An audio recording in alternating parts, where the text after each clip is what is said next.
Hello, my name is Thurman Main. I'm the category manager for lawn and garden hardlines for Wilco Farm Stores. We're here today to talk about mole and gopher as a category.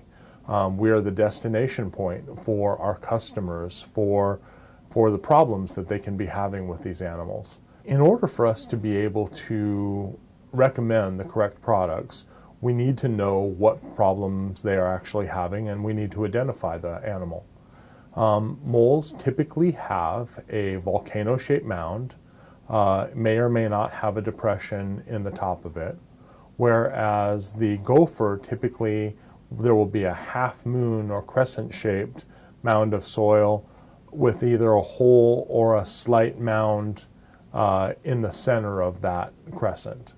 The most important thing that we can start off with customers is making sure that the customer reads the directions and follows all of the safety precautions for the particular product that they're using. All the products that we have that are poisons are meant to be used subterranean. They are meant to be used in the actual burrow itself, and that they should follow all the directions on the package for safely handling the product. One of the first products that we'll talk about is the Giant Destroyer gassers. These actually are utilized in the hole. You actually light a fuse, it goes in, you take and you cover the hole. You want to cover all the other entrances that you can possibly find. These tend to work better when there is a lot of moisture in the soil. It keeps the gas from escaping to other areas. We sell a tremendous amount of these, and a lot of customers of ours swear by them. For moles, one of the best things that you can use is one of the poison mole worms that we carry. And this is very good because it actually mimics the food source, and the mole actually sees this as its natural food source, and it's consumed. Again, like everything else, they want to follow the directions very well that are on the container.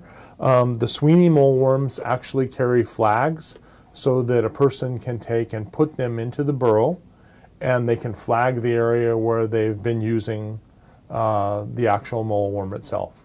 We carry different types of poison baits for gophers. We have baits that carry zinc phosphate.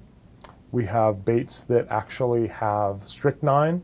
The strychnine baits use a grain as carrier, which is just that much more reason why your customer needs to be aware that this is only to be used subterranean.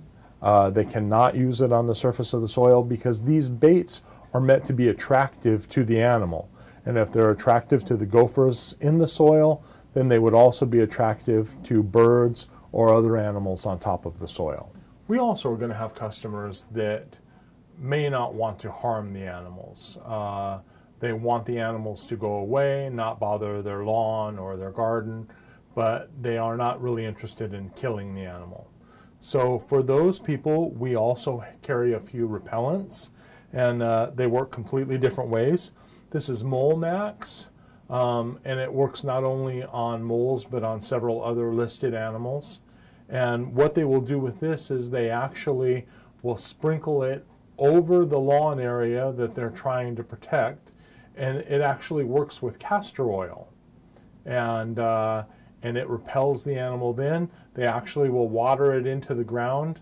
It repels the moles by actually coating the earthworms and the grubs with the oil, with the castor oil smell, while still not hurting the earthworms, but repelling the moles, making the moles not want to eat there.